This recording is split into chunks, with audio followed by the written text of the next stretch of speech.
हरे कृष्णा। जगत गुरु शिल प्रभुपाद महाराज की जय। परम पूज्य लोकनाथ स्वामी महाराज की जय। निताई गौर प्रेमानंदे हरि हरि बोल।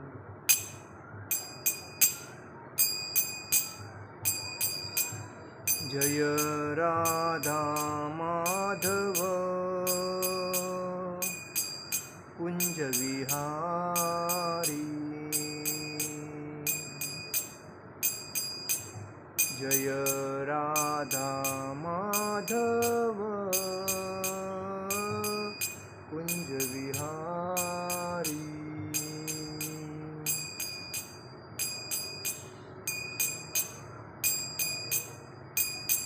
गोपीजन वल्लभ गिरिवरधारी।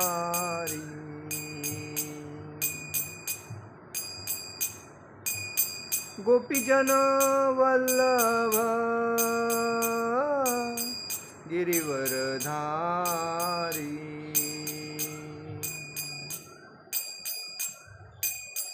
यशोदानंदन ब्रज जन रंजन। यशोदानंदन ब्रज जन रंजन। यमुना तीरावनचारी। यमुना तीरावनचारी। जय राधा माधव कुंज विहारी। जय राधा माधव कुंज विहारी। हरे कृष्णा कृष्णा कृष्णा हरे हरे।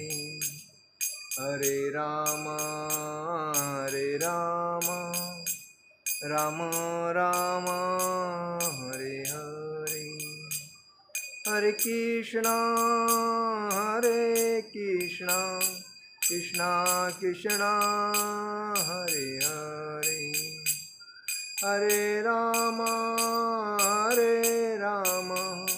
राम राम हरे हरे। हरे कृष्णा कृष्णा कृष्णा हरे हरे। हरे राम राम राम हरे हरे। हरे कृष्णा कृष्णा कृष्णा हरे हरे। हरे राम राम राम हरे हरे। हरे कृष्णा कृष्णा कृष्णा हरे हरे। हरे राम राम राम हरे हरे। जय ओम विष्णुपाद परमहंस परिव्राजकाचार्य अष्टोत्तर शत श्रील अभय चरणारविंद भक्ति वेदांत स्वामी शिल प्रभुपाद महाराज की जय। जय ओम विष्णुपाद परमहंस परिव्राजकाचार्य अष्टोत्तर शत श्रील भक्ति सिद्धांत सरस्वती ठाकुर शिल प्रभुपाद महाराज की जय। अनंत कोटि वैष्णव वृंद की जय। नामाचार्य शिल हरिदास ठाकुर की जय। प्रेम से कहो श्री कृष्ण चैतन्य प्रभु नित्यानंद श्री अद्वैत गदाधर शिवासादि गौर भक्त वृंद की जय। श्री श्री राधा कृष्ण गोप गोपीनाथ श्याम कुंड राधा कुंड गिरि गोवर्धन की जय। मथुरा वृंदावन धाम की जय। मायापुर नवदीप धाम की जय। द्वारका धाम की जय। जगन्नाथपुरी धाम की जय। बद्रीनाथ धाम की जय। अयोध्या धाम की जय। हरिनाम संकीर्तन की जय। गंगा माई की जय। यमुना माई की जय। तुलसी महारानी की जय। भक्ति देवी की जय। समवेद भक्तवृंद की जय। समवेद भक्तवृंद की जय। समवेद भक्तवृंद की जय। श्री श्री गुरु गौरांग की जय। निताई गौर प्रेमानंदे हरि हरि बोल। आज हम लोग भागवतम के अध्याय पे चर्चा करेंगे। भागवतम के चौथे स्कंद में बताया गया है कि शिवजी और दक्ष महाराज अपने पुत्री पार्वती के पार्वती ने शिवजी से शादी करने के वजह से दक्ष महाराज को वो पसंद नहीं था, और इस वजह से वो शिवजी को अपने घर में जो होम रखा था, तभी उन्होंने अपने पुत्री को भी आमंत्रण दिया नहीं था, बाकी सभी देवताओं को और बाकी सबको आमंत्रण दिया था। तो उनकी जो पुत्री पार्वती थी उसको अपने पिताजी माताजी से बहुत प्रेम था, भाई बहनों से बहुत प्रेम था, और इस वजह से उसने अपने पति से कहा मेरे पिताजी के यहाँ होम है तो मैं उस प्रोग्राम में भाग लूँगी। लेकिन उनके पति शिवजी ने कहा, भगवान शिवजी बोले देखिए जिधर हमें बुलाया नहीं जाता है वहाँ नहीं जाना चाहिए, क्योंकि शायद अपमान भी हो सकता है। तो पार्वती माताजी ने कहा देखो वो तो मेरे घर के हैं सदस्य है, मेरा अपमान तो करेंगे नहीं। और उसके बाद भी वो वहाँ जाके समाविष्ट हो गई उस प्रोग्राम में। उसके बाद उसके पिताजी ने उसका आदर नहीं किया पार्वती माता का, उसके माताजी ने उसका आदर नहीं किया, उसके जो बहन थी उन्होंने उसका आदर किया, फिर भी मिक्सिंग हो गई। जब उनके पिताजी ने उनका बहुत अपमान किया, उसके बाद उन्होंने खुद को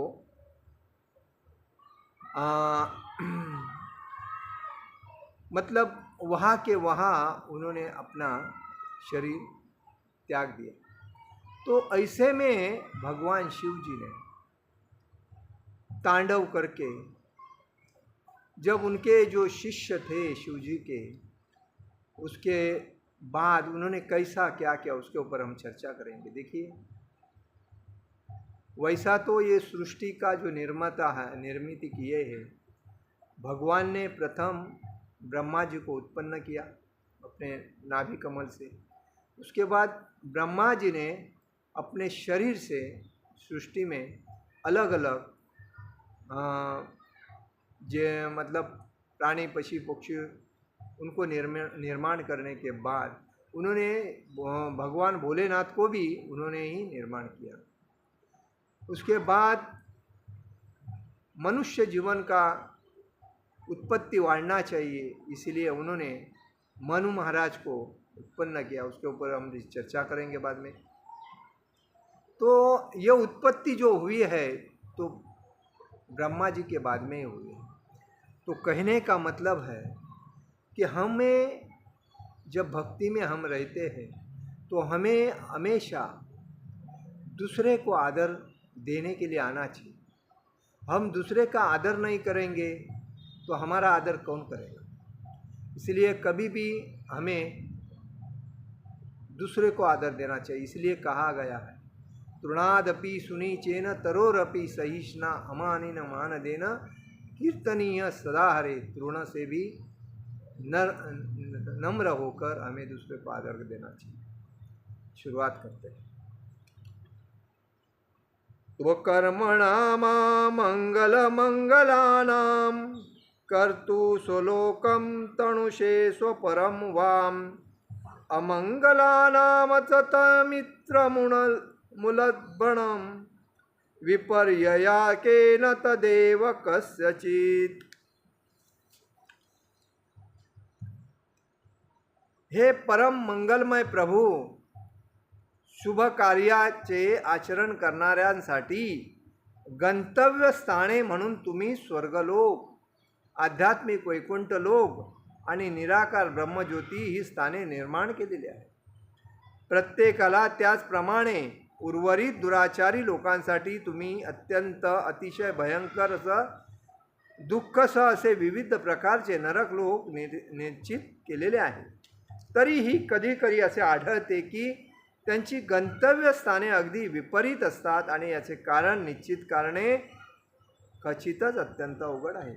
भगवंताने परम मंगल प्रभू शुभ कार्याचे आचरण करणाऱ्यांसाठी, मतलब जो भक्तिमय जीवन जगत आहे, जो पुण्यकर्म करत आहे, जो दुसऱ्याला कधी दोषी ठरवत नसून दुसऱ्याचं हित साधत आहे, दुसऱ्याचं हित साधून दुसऱ्याला योग्य मार्ग दाखवून दुसऱ्याबद्दल कधीही आपल्या मनामध्ये शंका कुशंका न करता दुसऱ्याबद्दल कधी कोणतीही वाईट गोष्ट बोलत नसेल, तर असे जे लोक असतात समाजामध्ये त्यांच्यासाठी भगवंताने अलग अलग मार्ग तयार केलेले आहेत.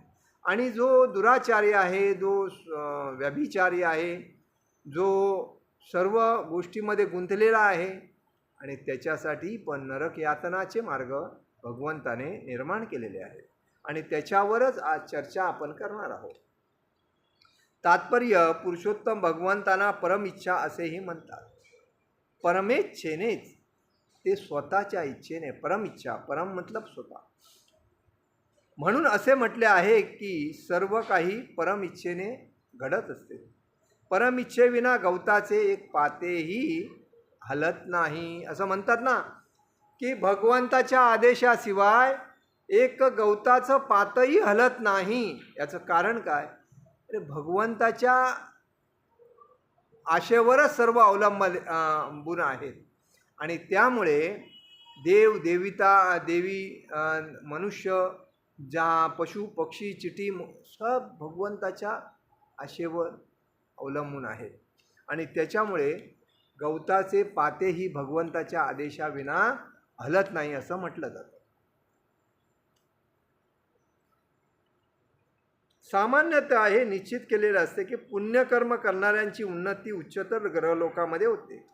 मी आता बोललो, जे पुण्यवान लोक असतात, जे दुसऱ्याचं भवितव्य करून कोणती अपेक्षा न करता पाप करत नाही, पुण्य करतात, सोडून देतात. पुण्य करण्यासाठी भगवंताने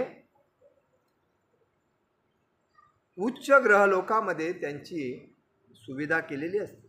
भक्ताची उन्नती, भक्तामध्ये जेव्हा भगवंताचा भक्त भक्तिमय जीवन जगतो आणि कोणत्याही गोष्टीची, इंद्रिय भोगाची, इंद्रिय तृप्तीची या कोणत्याही दुसऱ्याच्या वस्तूची अपेक्षा न करता तो खाली भगवंताच्या नाम गुण रूप लीलामध्ये तल्लीन होऊन जिथे जाणार तिथे आपली माळा घेऊन हरे कृष्णा कृष्णा कृष्णा हरे हरे, हरे राम राम राम हरे हरे. समजा त्याच्या समोर जरी दुसरा कोण वाईट दुसऱ्याबद्दल बोलत असेल, तो तिथून बाजूला जाऊन आपलं शांत मन करून मनाला डिस्टर्ब करत नाही आणि भगवंताचं नाम करत असेल, तर त्याच्यासाठी म्हणजे शुद्ध भक्तीसाठी, शुद्ध भक्त होण्यासाठी जो प्रवृत्त होतो त्याच्यासाठी भगवंताने वैकुंठामध्ये किंवा आध्यात्मिक जगामध्ये उन्नती, भक्ताची उन्नती होण्यासाठी वैकुंठामध्ये आध्यात्मिक जगामध्ये होते भक्ताची उन्नती. निराकारवादी तार्किकांची उन्नती निर्विशेष ब्रह्मज्योतीमध्ये होते. निराकार म्हणजे त्यांना भगवंताच्या गोष्टीशी काही लेनदेन नसते, स्वार्थी पणामध्ये ते जास्त आहे. ब्रह्मज्योतीमध्ये मतलब रजगुणवाले जे असतात ते आपल्या इच्छासाठी दिवस रात्र मेहनत करत असतात आणि त्यांच्या इंद्रिय तृप्ती पूर्ण होतच नसते कधी. किती जरी मिळालं, किती जरी काय, ते इंद्रिय तृप्तीमध्ये असे जे लोक असतात इच्छा तृप्तीने, जैसे पद प्रतिष्ठा प्रसिद्धी संपत्ती सुंदर स्त्री अशा गोष्टीमध्ये असतात, ते रज आणि तमगुणामध्ये नसल्यामुळे त्यांच्यासाठी भगवंताने निर्विशेष ब्रह्मज्योतीमध्ये त्यांची उन्नती होते.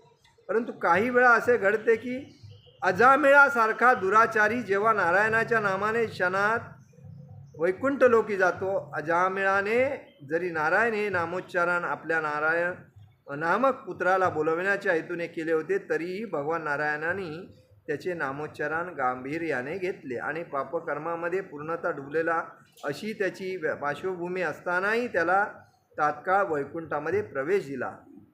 देखीए, अजामिळाची गोष्ट, अजामिळ हा ब्राह्मण असतो. हा ब्राह्मण जेव्हा आपल्या कार्याला जात असताना त्याला एका वनामध्ये एक पुरुष आणि एक स्त्री आपला प्रेम करताना त्याने बघितलं आणि बघतेवेळी त्यांचा भोग चाललेला होता जो शरीराचा, तो बघता क्षणी त्याला असं वाटलं की अरे मी हे भक्तीचं कार्य करतोय भगवंताच्या, आणि हे बघ किती एन्जॉय करतात, हे जे यांचं जीवन किती आनंदी आहे.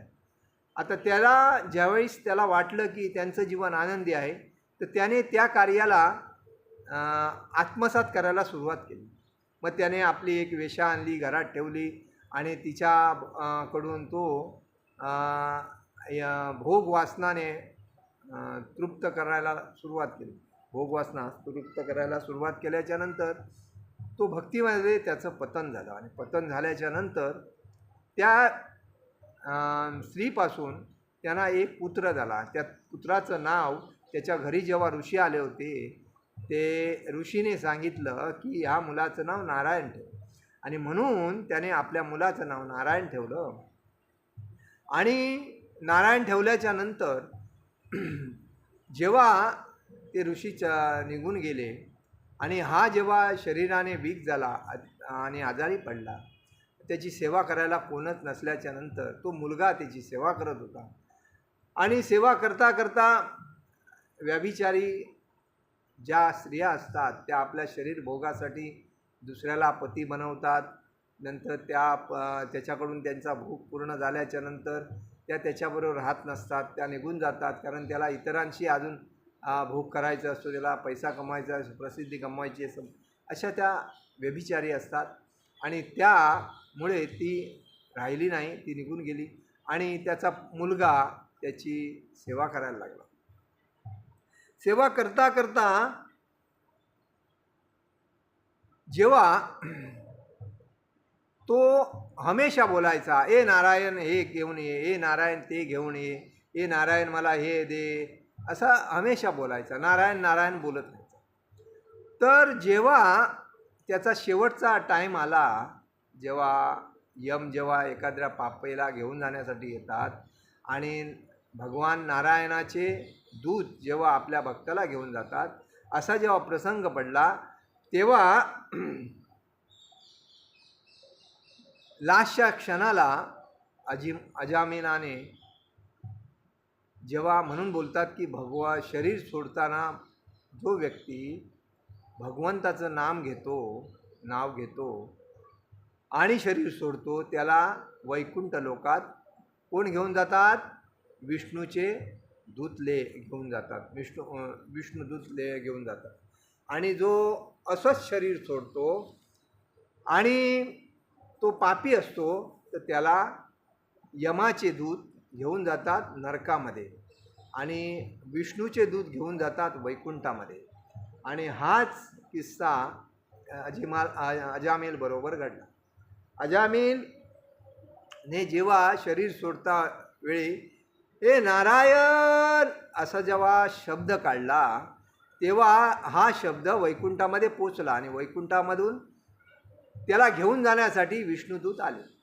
तर विष्णुदूत आल्याच्या नंतर तिथे यमदूत पण तिथे उपस्थित होते. यमदूत बोलायला लागले, हा पापी आहे, ह्याला आम्ही आमच्याकडे घेऊन जाणार. तर विष्णुदूत बोलायला लागले की नाही, हा पापी होता, परंतु त्याने शरीर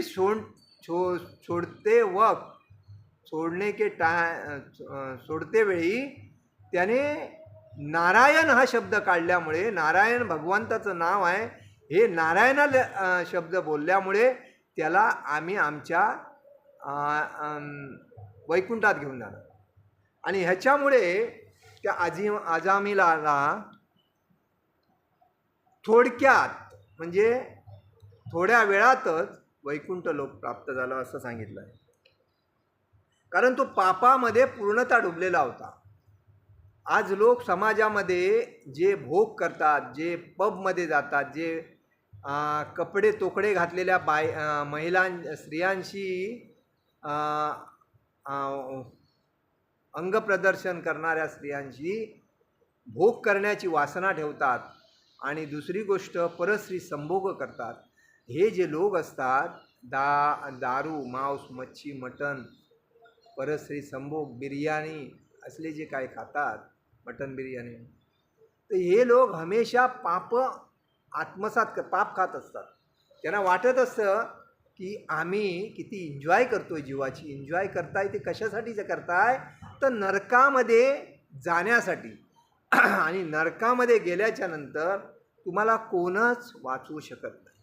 आणि त्यातून मुक्त होण्यासाठी जर त्याने एखाद्या वेळी नरकात जाणारा व्यक्ती भक्ताची संगत करून भक्ताला काही दानधर्म करत असेल, भक्ताच्या संगतीमध्ये राहत असेल, भक्ताच्या संगतीने मंदिरात येत असेल, भक्ताच्या संगतीने भक्तांबरोबर प्रसाद ग्रहण करत असेल, चॅन्टिंग करत असेल आणि अध्याय मतलब भगवंताचे अध्याय ग्रहण करत असेल, अध्ययन करत असेल, तर असा जो व्यक्ती असतो तो कधी कधी अजामिलसारखा वैकुंठामध्ये जातो. कारण त्याने संगत कोणाची केली आहे, भक्ताची केली आहे. आणि तो भक्त त्याला चांगलं काय देतो, कारण भगवानचे जे भक्त असतात समाजामध्ये ते हमेशा समाजाला पारदर्शक और स्वच्छ करण्याचा प्रयत्न करतात. बघा आज समाजामध्ये एवढं पाप घडत असतं, 15 मिनिटाला एक बलात्कार होत असतो. किती? 15 मिनिटाला एक बलात्कार होत असतं. हे तात्पर्य आहे. आणि त्या बलात्कारामध्ये किती लोक वाईट कृत्य करत असतात. पण तरी पण जेव्हा भक्त हरिनाम संकीर्तन का यज्ञ करतात आणि त्या यज्ञामुळे ते पाप नष्ट होतं आणि समाजामध्ये भक्तीचा भाव वाढतो आणि त्यामुळे समतोल राखला जातो. आज जिथे पापच घडत आहे तिथे त्यांची हालत काय होते, आणि जिथे पाप घडतं पण पुण्य जास्त घडतंय तिथे लोकांना त्रास कमी होतो. आणि म्हणून असं सांगितलं आहे की पाप कर्मामध्ये पूर्णता डुबलेला अशी त्याची पार्श्वभूमी असतानाही त्याला वैकुंठ धामामध्ये प्रवेश दिला. दक्ष महाराज ये यज्ञ कर्म करण्याच्या पुण्यकर्मामध्ये सदैव मग्न होता. परंतु भगवान शिवासमवेत केवळ छोटेसे भांडण केल्यामुळे त्याला भयंकर शिक्षा देण्यात आली. म्हणून निष्कर्ष असा की बघा, दक्ष महाराजाने भगवान शिवजींना त्यांचा जावई असून बोलवलं नव्हतं. मगाशी मी बोललो, त्यांची मुलगी तिथे आली आणि मुलीने जेव्हा आपला अपमान झाला तेव्हा शरीर त्याग केला. आणि त्यामुळे भगवान शिवजीने तांडव केलं आणि अक्षरशः दक्षाला त्रास झाला, शिक्षा झाली. दक्ष यज्ञकर्म करण्याच्या पुण्यकर्मामध्ये सदैव मग्न होतो. ते हमेशा यज्ञ करतात. यज्ञ का करतात लोक? यज्ञ कशासाठी करतात? तर यज्ञ भगवंताच्या पार्षदांना म्हणजे देवतांना प्रसन्न करणं, आपलं घर परिवार समाज चांगलं राहणं आणि घरामध्ये सुख शांती नांदणं, कोणाचे वादिवाद तंटे वगैरे होऊ नये ह्याच्यासाठी घरामध्ये यज्ञ केला जातो. यज्ञामुळे देवदेवता भगवान प्रसन्न होतात आणि त्यांची कृपादृष्टी त्या घरावर राहते. म्हणून हमेशा वर्षाला एकदा प्रत्येक घरामध्ये यज्ञ करणं महत्त्वाचं आहे. आणि जेव्हा यज्ञ, कलियुगाचा यज्ञ काय आहे? हरिनाम संकीर्तन. हरेर नाम हरेर नाम हरेर नाम केवलम कलो नास्ते व नास्ते व नास्ते व इतकन. हरि का नाम यही भगवान का यज्ञ है कलयुग में. लेकिन द्वापार में और पहले में हमेशा लोग यज्ञ करते, अभी भी यज्ञ करते. क्यों करते? क्योंकि देवताओं को प्रसन्न करना है. भगवान यज्ञ से प्रसन्न होते. भगवान तो यज्ञ के माध्यम से प्रसन्न होते हैं और भगवान के जो पार्षद है, जो देवी देवता है, वो यज्ञ में आते हैं और वो भी प्रसन्न होते हैं। और इसीलिए हर व्यक्ति ने कोई भी शुभ कार्य करने के वक्त यज्ञ करना जरूरी है।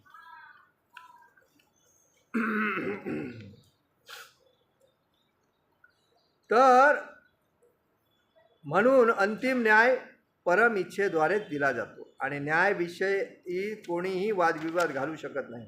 या शुद्ध भक्त भगवंताची परम इच्छा सर्व मंगलम असल्याचे जाणून सर्व परिस्थितीत तिला शरण जातो।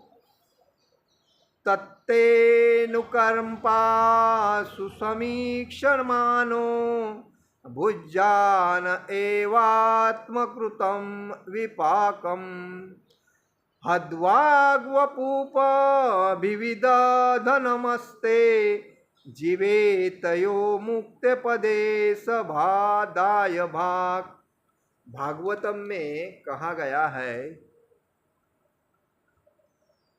भक्त जेव्हा संकटामध्ये असतो तेव्हा तो ते संकट म्हणजे भगवंताची कृपा समजतो आणि आपण पूर्वी केलेल्या दुष्कृत्याचे उत्तरदायित्व स्वतःवर घेतो। बघा, हमेशा भक्ताला जेव्हा आपण त्रास देतो तर भक्त भगवंताला हेच सांगतो, हे भगवान, मला जर कोण त्रास देत असेल तर तुमच्या कृपेमुळे तो त्रास मला दिला जातोय। त्यामुळे हा छोटासा त्रास आहे, मला मोठा मिळणार। कधी कधी भक्ताचा अपघात होत असतो किंवा काहीतरी असं घडतं, तेव्हा भक्त असंच समजतो की काहीतरी अपघात मोठा होणार होतो, छोट्यावर गेला। काहीतरी मला त्रास होणार होतो, ते भगवंताने माझं छोटा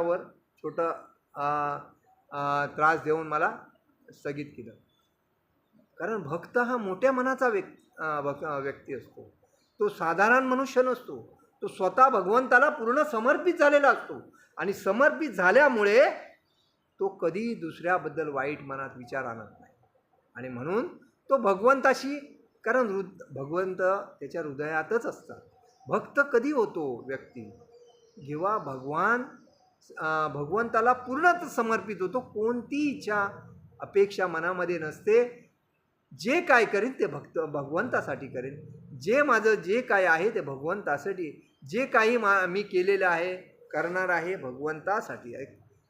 ते भगवंताचं जे नाव रूप गुण लीला ह्याच्यामध्ये तो तल्लीन असतो आणि म्हणून भगवंत त्याच्या हृदयामध्ये वास करतात आणि हा भक्त भगवंताच्या हृदयात वास करतो। असं भगवान स्वतः बोलतात, जेव्हा भक्त शुद्ध होतो तेव्हा मी त्याच्या हृदयामध्ये वास करतो आणि तो शुद्ध भक्त माझ्या हृदयामध्ये वास करतो। आणि त्याच्यामुळे कोणी त्याला जरी शिवी घातली, कोणी त्याला काही उर्मट बोलला, काही रागरोष केला किंवा मारण्याचा प्रयत्न केला, तरी तो शांत असतो। कारण हे तुम्ही कोणासाठी करताय, माझ्यावर नाही, ते भगवंताकडे जातंय, मी फक्त निमित्त आहे, तर मी समर्पित आहे। आणि म्हणून भक्त कधीही कोणाला उलट बोलत नाही। तृणादपि सुनीचेन, तृणसे नम्र होकर आपला काम करतो। आणि म्हणून सांगतात की तो संकट जरी आली तरी भगवंताची कृपा समजतो आणि त्याने पूर्वी केलेल्या जे वाईट गोष्टी असतात त्यातून तो बाहेर पडतो, दुष्कृत्याचे उत्तरदायित्व स्वतःवर घेतो।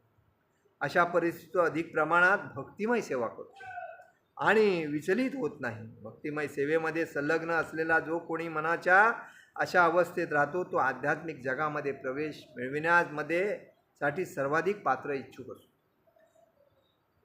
भक्ताचा आध्यात्मिक जगामध्ये प्रवेश प्राप्त करून घेण्याचा दावा कोणत्याही परिस्थितीत निश्चितच पूर्ण केला जातो। बघा, म्हणून भगवान बोलतात, सर्व धर्मान परित्यज्य मामेकम शरणम मद। सर्व धर्म का त्याग करो, कोई धर्म की अपेक्षा मत करो, एक ही धर्म, सनातन वर्णाश्रम धर्म। इस धर्म में आओ, भक्ति करो, मेरा भक्त बनो। सर्व धर्मान परित्यज्य मामे कम शरण, मुझे, सर्व धर्म का त्याग करके मुझे नमस्कार करो, मुझे पूजा करो, जो भी कुछ करते हो मेरे लिए। तो उसके बाद भगवान उसकी सब जवाबदारी देते। उसको सभी पापों से मुक्त करते हैं और बाद में उसको अपने धाम में लेते हैं। तो यही हमारा कर्तव्य है कि हम जो भी करते हैं भगवान के लिए, और भगवान के लिए करने से हम लोग जेव्हा जे काही करतो ते भगवंतासाठी केल्यामुळे भगवान आपल्याला धामामध्ये प्रवेश. म्हणून ह्या कलियुगामध्ये माणसाने आहार निद्रा भय मैथून ह्याच्यामध्ये जाऊ नये. हे जीवन आहार निद्रा भय मैथून हे जानवराचं जीवन आहे. जानवर जो प्राणी असतो तो आहार निद्रा भय मैथूनमध्ये दंग असतो, त्याला बाकी गोष्टीची माहिती नसते. पण मनुष्य प्राणी 84 लक्ष योनीमध्ये सर्वात श्रेष्ठ योनीमध्ये मिळालेलं जीवन आहे. आणि ते जीवन आपण भक्तिमय घालवल्यामुळे पुढचा जन्म आपला ह्या कलियुगामध्ये होणार नाही, भागवत धाममध्येच जाणार. आणि म्हणून कोणाची निंदा करू नका, कोणावर वाईट अहंकार करू नका, कोणत्याही पद प्रतिष्ठा प्रसिद्धीसाठी झटू नका. भगवंताला शरण या, भगवंताच्या मंदिरात जाणं येणं ठेवा, भगवंताच्या भक्तांशी उठणं बसणं ठेवा, त्यांना आपल्या घरी बोलवा, त्यांच्याशी संपर्क वाढवा आणि भक्तिमय जीवन करा. आणि त्याचप्रमाणे घरामध्ये भक्तिमय जीवन करून सर्वांना भक्त बनण्यासाठी और दीक्षा घेण्यासाठी प्रवृत्त करा. दीक्षा घेतल्यामुळे तुम्ही आपल्या भागवत धाम जाण्याचा एक पासपोर्ट बनवता आणि त्या पासपोर्टामध्ये तुम्ही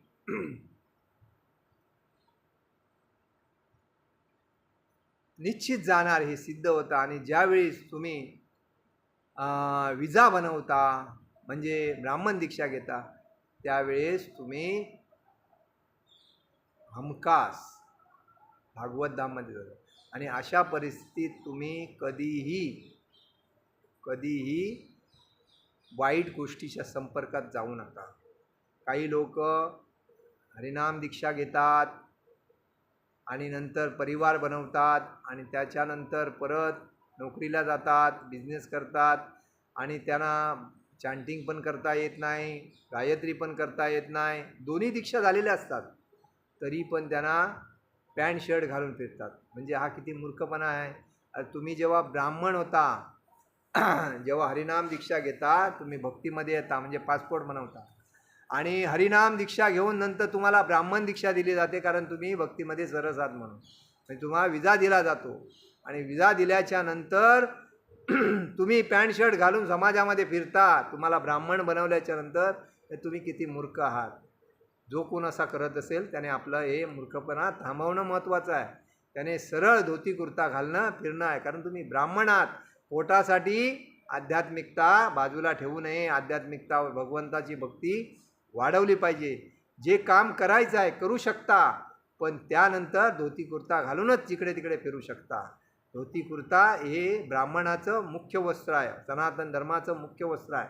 आणि पॅन्ट शर्ट हे विदेशी लोकांनी आपल्यासाठी शॉर्टकटमध्ये बनवलेलं हे बिझनेसचं लक्षण आहे, नोकरीचं लक्षण आहे. आणि जो नोकर असतो पॅन्ट शर्ट घालतो, जो आध्यात्मिक भगवंताचा जो दास असतो तो धोती कुर्ता घालतो. आणि म्हणून धोती कुर्ता घालून आपण भगवंताचे भक्त आहोत हे सिद्ध करण्यासाठी हमेशा सतर्क राहणं महत्त्वाचं आहे. हरे कृष्णा कृष्ण कृष्ण हरे हरे, हरे राम राम राम हरे हरे. हे जे व्हिडिओ आहेत हे व्हिडिओ तुम्ही इतरांना शेअर करा. दुसरी गोष्ट, चॅनलला सबस्क्राईब करा. हरे कृष्ण.